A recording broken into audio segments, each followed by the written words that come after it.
for anyone that doesn't know who you are, just a very brief kind of background as to who you are and what you do. Yeah, so I'm Dr. Dean St Mart. My background is in drug design and pharmacology. So I have a double honours first class degree in chemistry and pharmaceutical chemistry. I hold a PhD in synthetic organic chemistry. And through sort of that love of chemistry and drug design and being sort of an avid sports person, I was a bodybuilder for the last 10 to 12 years. And prior to that, I was a kickboxer. So I was able to take that knowledge of science and chemistry and sort of apply it to bodybuilding. And I started to realize then, obviously, that a lot of what was being said or educated online about how anabolic steroids affect our health, how we can put health strategies in place to protect our future longevity, just was like a wash between a level of science and a level of bro science and Chinese whispers. So obviously my first entry into the fray was one of the educators on Train by JP. And that was even just to try and open up a small fraction of even a UK audience to, yes, you may understand this about anabolic steroids, but if we start getting to the sort of root cause or functional medicine aspects of why these diseases can happen from drugs, then we can put intelligent practices in play to get to the root cause before it actually ever develops into a disease.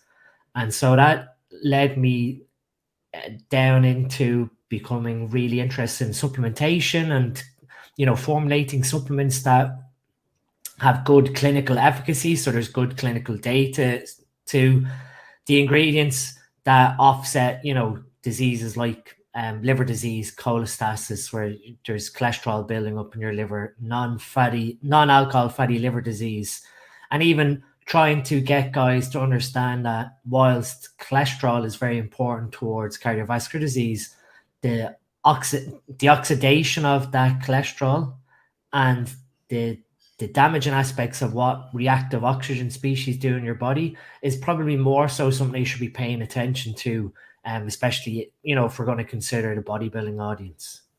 Sure. And I know, and you touched on it there, that you've been involved heavily in like formulating, probably the most well-known is going to be for supplement needs and helping them to formulate various different supplements to help people, I guess, predominantly tailored towards people who are enhanced. Would you agree? Yeah, that's exactly. I've often said in the past that supplement needs sort of started as a catering to my own needs.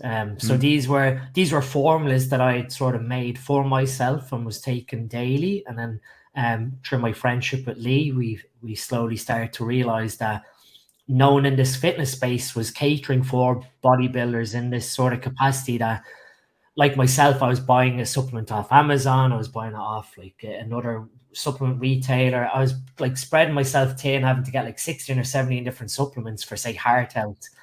And I thought surely there has to be an easier way to this. And that's where the design of like the heart stack, liver stack, kidney stack came into play, because these were things I was taking avidly to protect my own health. So bringing that sort of accessibility even, and then the education to come with the accessibility to the supplements, we have seen probably a big shift in sort of paradigm of the fitness industry, and that guys are becoming a lot more aware of their limitations to their future health.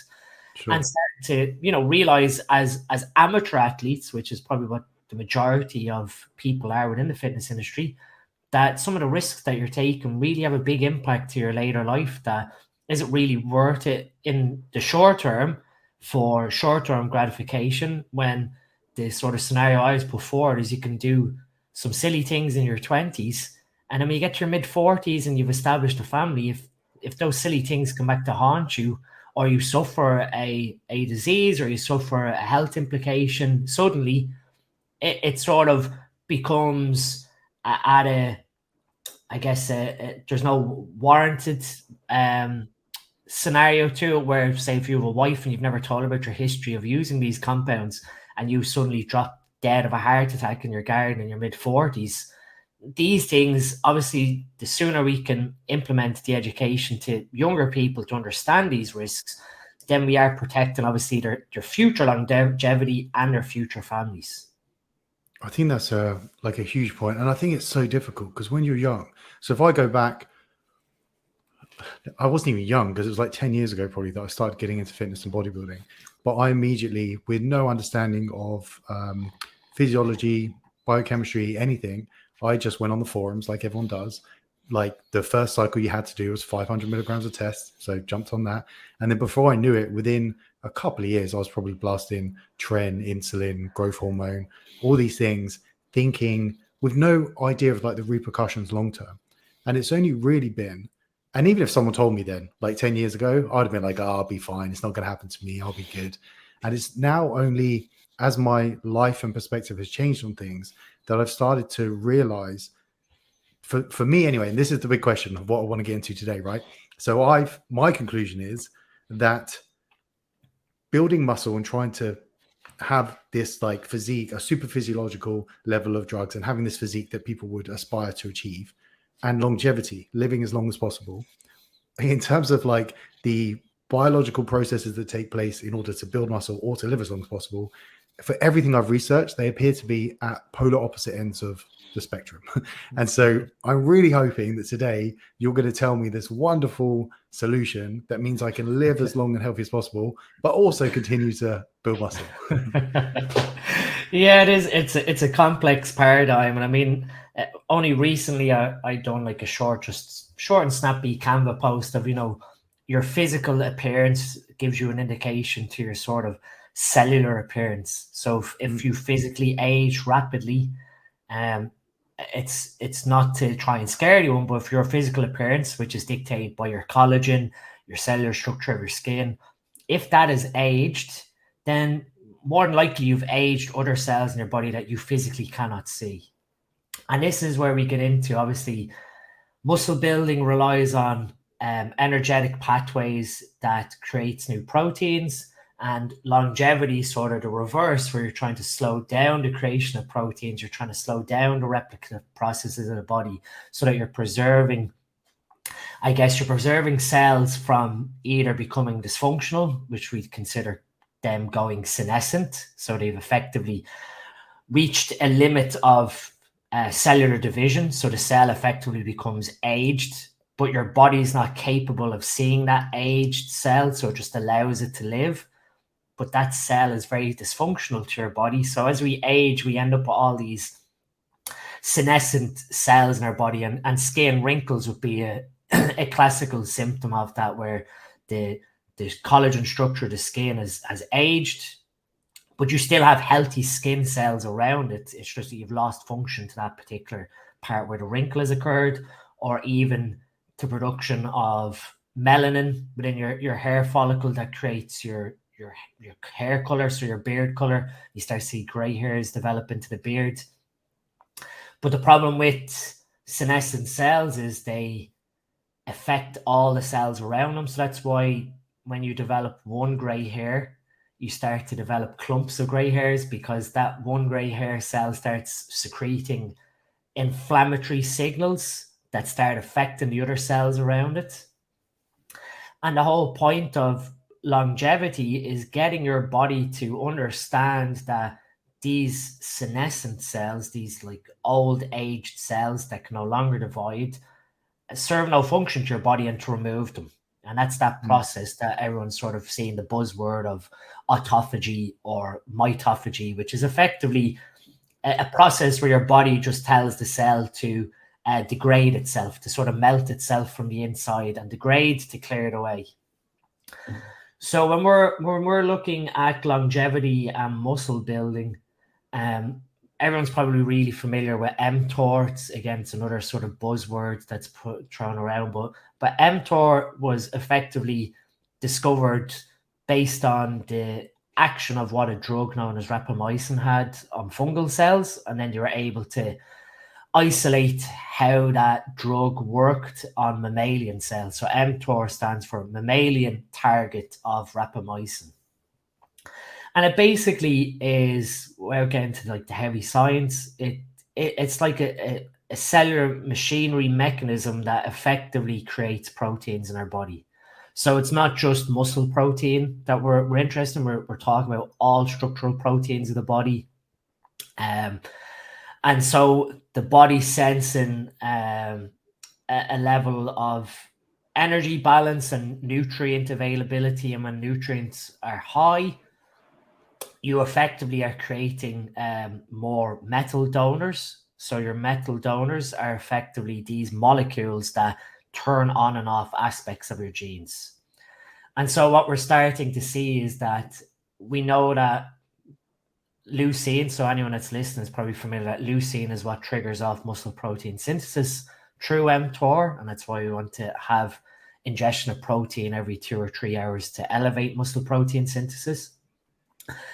But there's other factors that control mTOR, such as your SAM levels. So SAM would be S-adenosyl methionine, and so it's a methylated form of the amino acid methionine.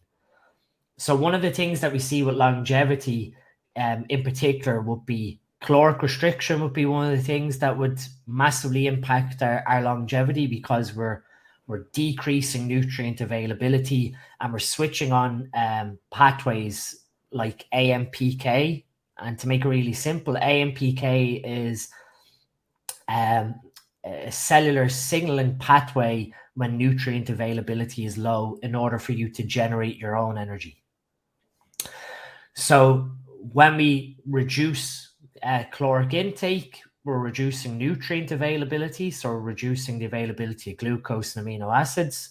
So now our body has to rely on its own processes to create glucose, to create fatty acids, and also, I guess, to allow cells to understand that there is an energy deficit, and to undergo processes like autophagy, so undergo seeking out cells that are dead or clear away debris.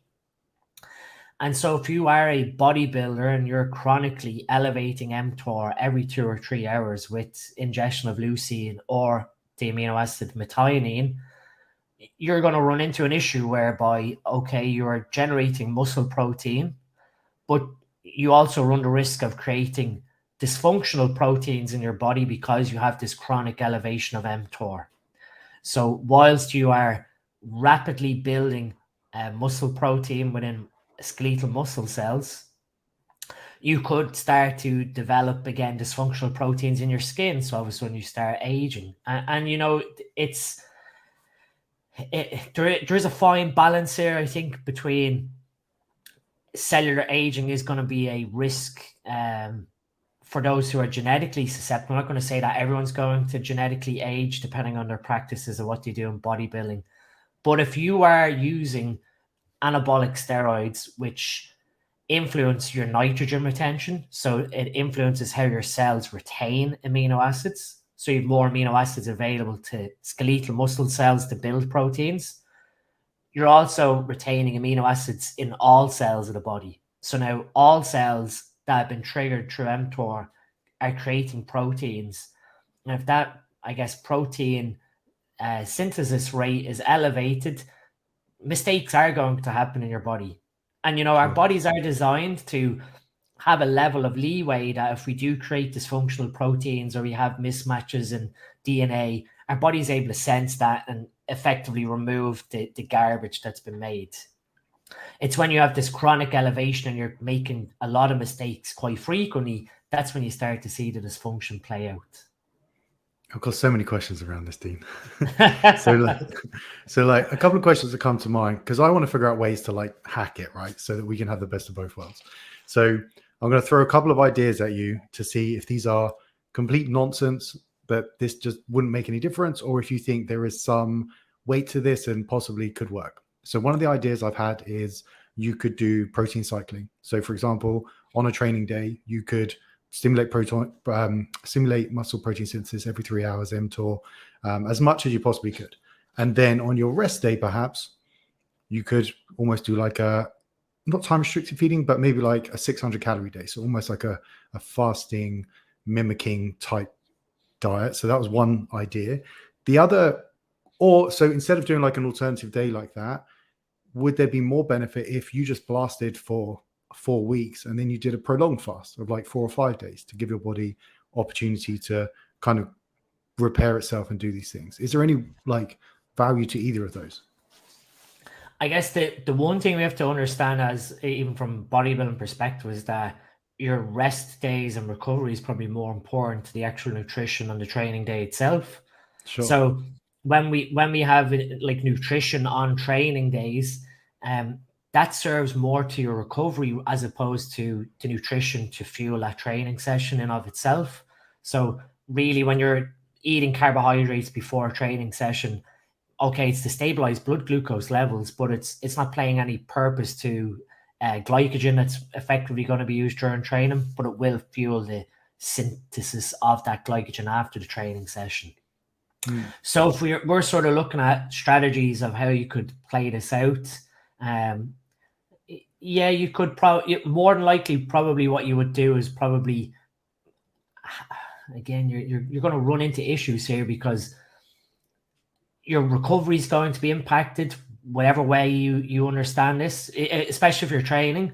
So if you were going to do the sort of like either fasting mimicking diet or a fast of itself for 4 or 5 days, you'd be more so doing that to take advantage of the autophagy aspect of allowing the body then to effectively cleanse itself from what you've done the previous sort of 4 weeks. I'd probably be looking at maybe having slightly lower protein intake on your training day, but you're still achieving the threshold to stimulate MPS through leucine. And maybe, again, you could probably forego eating in the early hours of the morning time, but depending on when you train. But if you can extend sort of your nighttime fast into the next day before you start actively stimulating mTOR again, you are giving yourself a period of, if you can do 12 to 14 hours of fasting, I don't see that having a really negative impact to overall muscle building or muscle preservation. This was one of the biggest strategies that I wish I knew when I was younger as a competitive bodybuilder. Like last year's prep, I was pretty much fasting for 16 hours every day, and then started my sort of meals about 1 p.m. with my pre-workout meal, and I'd be eating all the way up until 9 p.m. And what I found was that with that sort of extended fast, more so for cognitive function, because you weren't really focused on food, you were getting these cellular aspects of, you're not going to have a huge amount of autophagy, but when we go into sort of a 16 to 20 hour period without food, your migrating motor complex within your gut starts to take effect. So this is effectively a complex that sort of moves dead debris along the intestinal tract for elimination. And so you sort of get the best of both. That's sort of where that time restricted feeding of like the 16 plus 8 came in. You're doing a 16-hour fast and an 8-hour feeding window to allow those potential autophagy aspects to take place.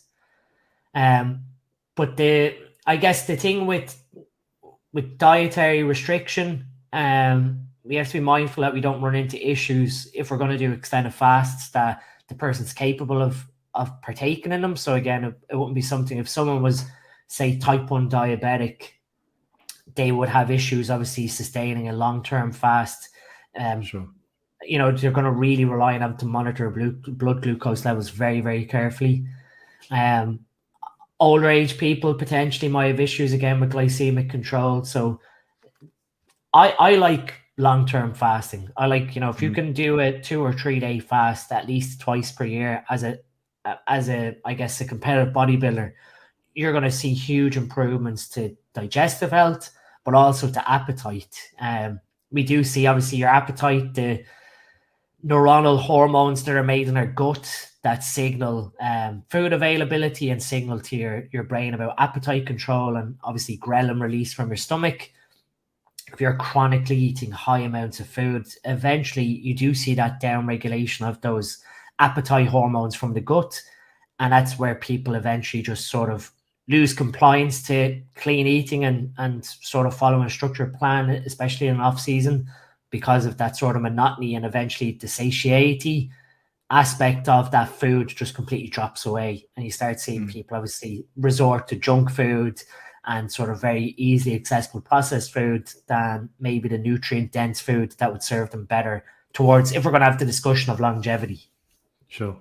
So yeah, it's very interesting, and it's sort of showing us then as a species that one aspect of our longevity is dictated through our nutrition and the dietary practices, especially polyphenols within our diet, controlling how our genetics work at a cellular level.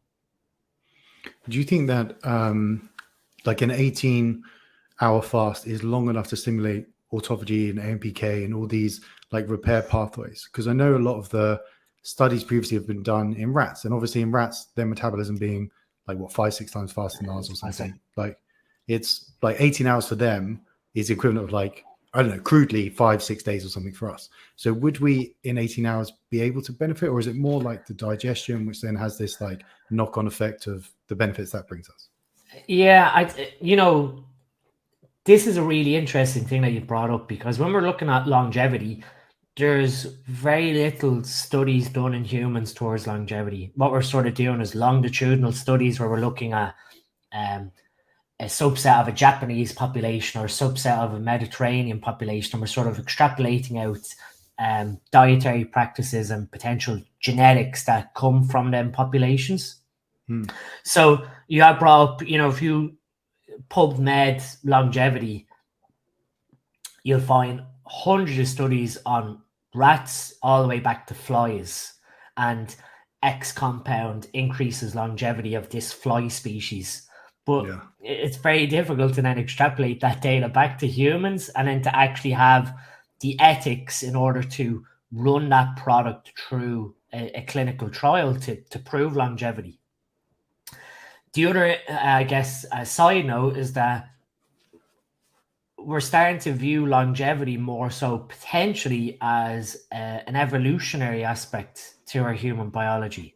So obviously aging is encoded into our DNA, because there will come a point where your cells have a finite division set point, and it tends to be that Hayflick limit, which is your cell can divide 60 times, and then after that your body either allows it to become senescent, so that sort of age cell, and just ignores it, or kills it and creates a new cell from your stem cells. So when we're looking at I guess taking mice studies to humans, or a certain supplement having a benefit in flies, we are really extrapolating at sort of a mechanistic level and trying to I guess appreciate that mechanism carries through from a fly to a mammal, like a mouse, and into an actual human. And that's where I find this whole biohacking and longevity niche very interesting, because you get people making these like really broad brush claims towards this supplement will increase longevity. And when you really look at the published data, it's like from mice. And you're really, I'm not one to put down animal studies, because that's where we learn a lot of our mechanistic science from. But going from a tiny little mouse to an 80 or 90 kilo male is a big jump, even in terms of tissue concentration and the dosages used. And I guess that's sort of where, even to take, cardarine as an example, we see cardarine in high dosages cause potential tumor genesis in rats, whereas we can give it to, in humans at a 10 milligram dose in a clinical trial, and it has positive benefits on fatty acid use or on improving their cholesterol profile. So again, animal studies don't tend to directly translate too well over to humans.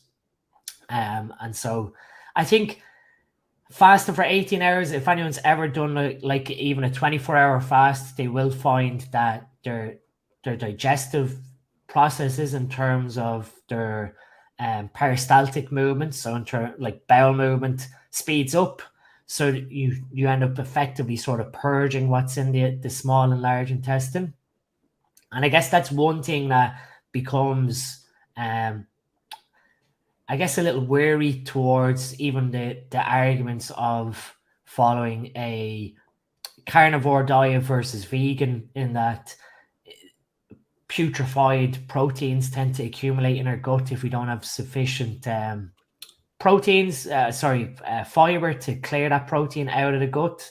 So again, by having an extended fast, you're allowing that migrating motor complex to effectively push things along.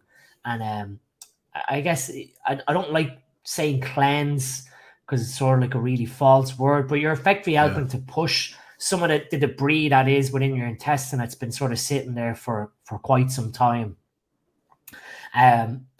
One of the things that definitely, if someone was to do like a fast like that, you would want to ensure that they have adequate hydration, so they have a correct electrolyte balance, again, to allow that fluid to be absorbed by the gut and absorbed into any stool that is present to push it along. And you might want to look at stuff that optimizes their liver and their bile flow. So again, we're helping to push stuff from the small intestine into the large intestine for elimination. But yeah, it's probably from what people have heard so far, this is like a minefield of, what ifs, and it's become a big interest of mine. Obviously, as you get older, like I was 35 this year, so you are starting to realize you're almost at like the halfway point of your life, and what does longevity mean to you? Like, and longevity, obviously, when we sort of view, there was a very interesting book called The Telomere Effect, and one of them was the Nobel Prize winner, Tracy Mann, and her other colleague. But they sort of really put it forward to me when I read that book. I think it was nearly 2 years ago now. But they made it so that you have to view your life towards having a lifespan and then a disease span. And longevity is effectively extending that lifespan for as long as possible and having a very short disease span period of your life. Whereas the reverse in today's age, with our advancements in medicine, is effectively that we can live for much longer compared to, the previous century. But we're sort of living longer, but the quality of that life is significantly reduced if we're relying on medication in order to sustain bodily function. So to me, that longevity aspect is having increased lifespan. So I have full function of my body, I have full vitality, full muscular strength. And then, of course, accepting there will come a point where your DNA will reach sort of that halting point where it will stop being accessible and the cell stops dividing. And that effectively is where you grow old. You sort of die of old age as opposed to dying of disease. Because you reach that point, unfortunately, where our bodies just are not capable, due to our inaccessibility of stem cells, of going on any further.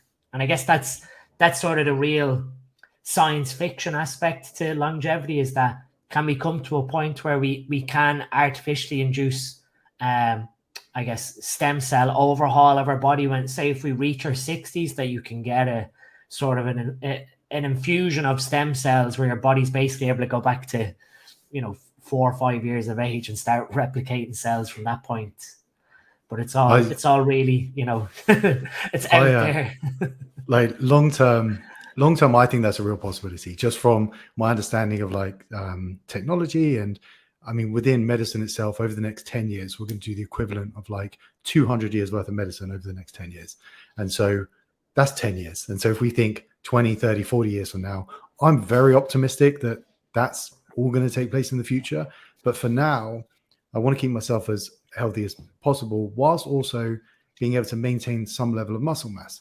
And because when I look at the studies, because I've gone literally vegan, try to reduce leucine as much as possible, I've literally gone to a diet of 10% protein to see how I would operate on that. I tried fasting. And then through all of these different measures I've taken, there's a part of me that thinks of the forest through the trees, whereby you need, as you get older, there's a beneficial reason to have muscle mass. So if we look at all the studies of people who are over the age of 60 and those that die quicker, they're generally people that have less muscle mass, are more frail, aren't able to do the various different fitness tests and strength tests and all those sorts of things. And so maintaining a level of muscle mass going into old age is beneficial. And then if we look at people's ability, I think, to synthesize protein from the age of probably 50, 55 upwards, it seems to lend well to having a higher protein intake than lower as you age, because of your body's inability to actually synthesize protein correctly. Yeah, exactly. But again, we are now then going to get into the crux of hormonal aspects of an aging population. So we do see a concurrent drop in testosterone level, and especially if we're going to have discussion over males, and then with females we start to see drops in estrogen. So again, bone fragility becomes a question in females. So one sort of side of longevity in that aspect would be, again, optimized hormone levels so that they're able to retain nitrogen better in their cells. Because more than likely what's happening there is, as the elderly population ages, they're losing that ability to retain nitrogen in their cells because of this declining hormone level. And that's where we're starting to see the popularity in hormone replacement therapy, whether that is bioidentical treatment in both males and females with testosterone and estradiol to improve, I guess, quality of life, but improve longevity. And so if someone has an optimized hormone level, do they require higher protein intakes then to stimulate muscle protein synthesis when the mechanistic aspect of it is being taken care of by that testosterone level within the body? And we're not even talking like super physiological levels. We're talking about taking potentially, someone who's in their 60s who has naturally fallen to a testosterone level of, say, 7, and we're bringing that slowly up to maybe high teens, low 20s. Effectively, you've tripled their natural testosterone. Almost akin, I always make this, example in various podcasts of a 20-year-old male who's at 20 nanomole going to 60. He's effectively tripled his testosterone level. So I wouldn't disregard hormone level in an aging population. And again, that is a new thing where the stigma associated with BHRT has slowly started to change. And I guess social media has an aspect to play there where people are actually starting to understand that the use of testosterone as a medical treatment isn't as taboo as it was maybe 10, 15 years ago. And so that in of itself is adding to longevity, because you are, again, improving the capability of being able to train and recover, especially if you're in your 50s. And you have better metabolic flexibility, so you're able to burn fatty acids better, so you have better fatty acid oxidation. And again, the other aspect to even testosterone, where we see these longevity clinics, especially in the US, would be the combination of testosterone with growth hormone. And now you have growth hormone acting as a lipolytic agent, so it's helping to liberate fatty acids. So you start to see improvements to metabolic health in aging populations because they're leaner, they have less adipose tissue, so they're less inflamed. And you start to see like there's one layer after the next when it comes to longevity, that it can start as simple as, dietary intervention, hormonal intervention, and then you're getting into like the really cruxes of like, okay, how am I manipulating that mTOR pathway daily? How am I manipulating my IGF-1 and growth hormone production? How am I activating AMPK, or the whole sort of rage about 8 years ago, even like Conor McGregor, was the Cert Foods diet and sirtuins. They had a big impact where people are like, oh, the sirtuins are really, are key to longevity. I think longevity, to me, like I said, is all about that lifespan. How can we influence that long-term lifespan, so that when you're in your 70s, you're just as physically capable as when you're in your 30s. Do you think that with that, so the hormonal thing, I think, is so interesting, right? Because as you get older, if you can optimize your hormones, for most people, 99 out of 100 people, you're going to feel better. You'll have a better sense of well-being, all those things that we want to have when we get older. But part of me thinks playing devil's advocate, that it's a double-edged sword, because our physiology is, we're slowing down and our body's reducing these hormones to reduce protein synthesis, to reduce muscle protein turnover, to reduce IGF-1, so that our life can be extended. Because if we keep everything revving at that level, presumably we're going to die quicker. Yeah, what do you think?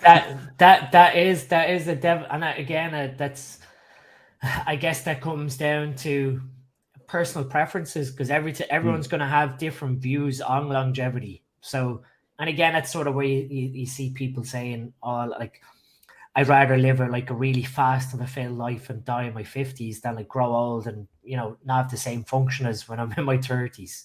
Yeah. And so the longevity aspect through hormonal manipulation does bring up that question. Obviously, you are starting to speed up processes that inherently are slowing down as we age, but then we have to view then, is that slowing down more so a protective mechanism against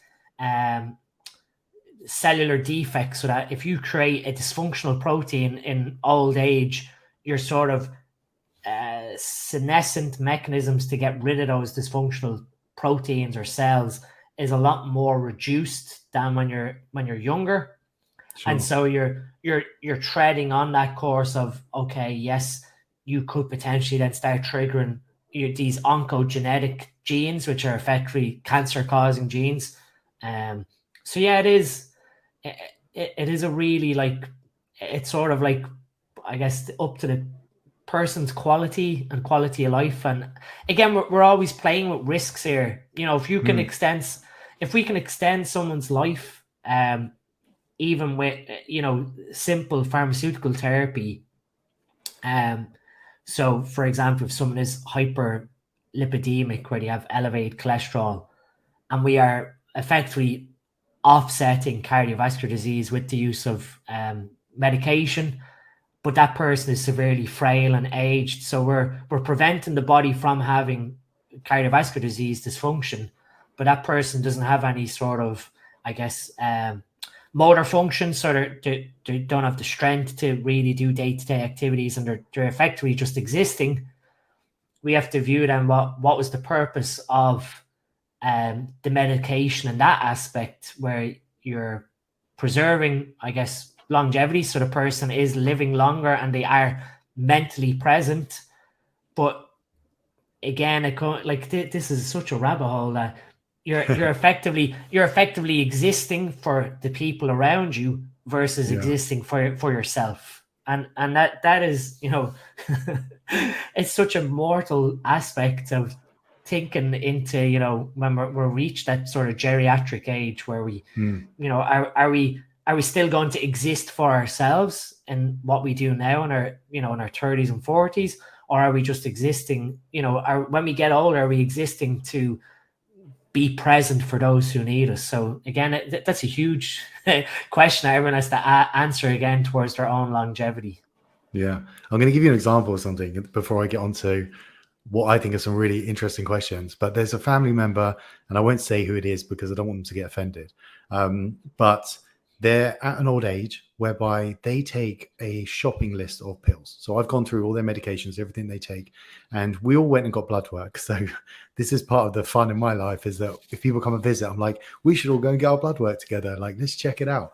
And so we go and get blood work. And at this particular point in time, I was on a vegan plant-based diet, and clean vegan, not like all the fake meat burgers and all that nonsense, like proper, like whole foods, plant-based diet, training, don't drink, don't smoke, don't do any of those things, didn't eat bad food. And I'd been doing that for an extended period of time.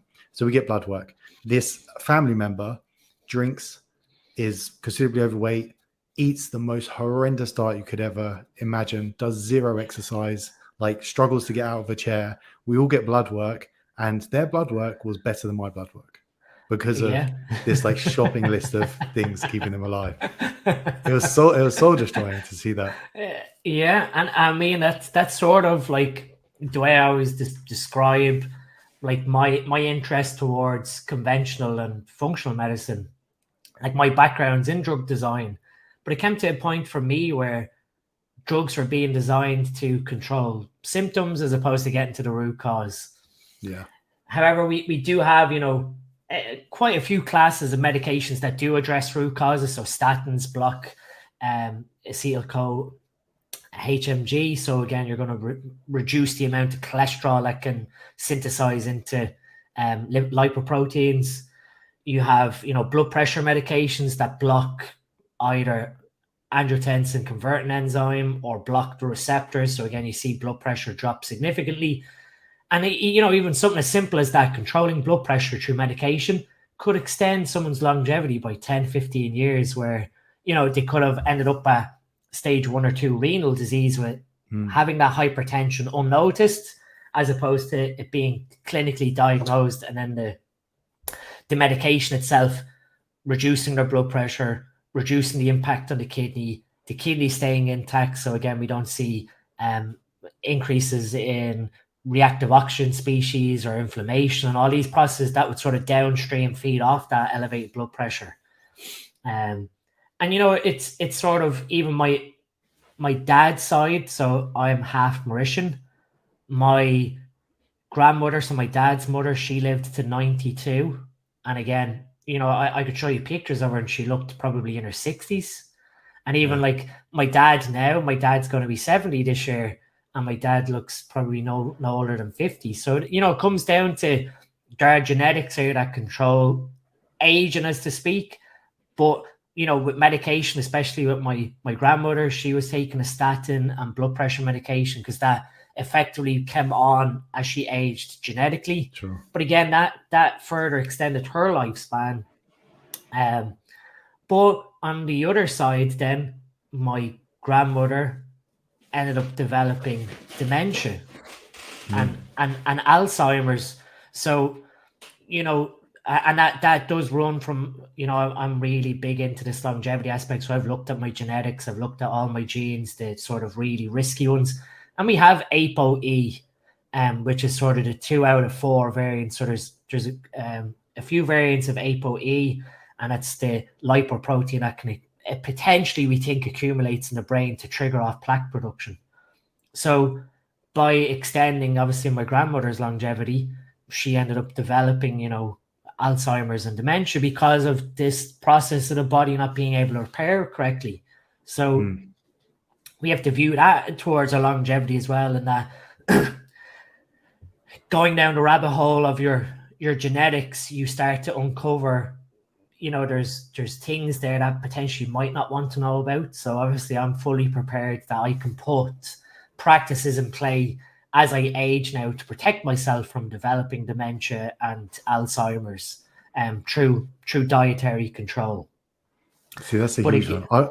I would love, like, specific to the brain, I would love to in the future have another podcast just on that topic, like talking about plaque buildup. Like there's so many different elements of the brain that we could go into, I think, to help people long term. And I think when you talk about like neurotoxicity of some steroids that people take as well, that they may not be aware of, and just how detrimental that could be long term, and then things that you could possibly do from a supplemental and pharmacology perspective to kind of not offset, but hopefully safeguard you to some degree so that perhaps you could prolong your lifespan.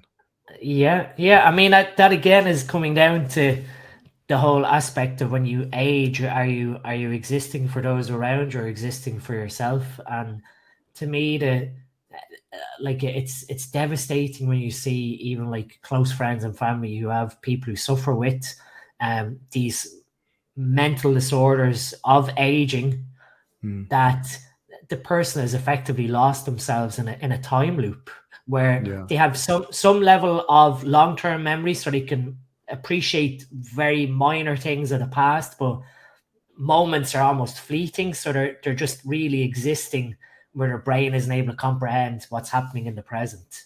Yeah. And again, you have to view longevity medicine as being that aspect of you're controlling the presence of that being, but that being has no vitality or quality of life. So it's I'm fascinated by longevity, and I'm fascinated by how we can potentially live longer, but I don't want to live longer at the cost of quality, if that makes sense. That for sure.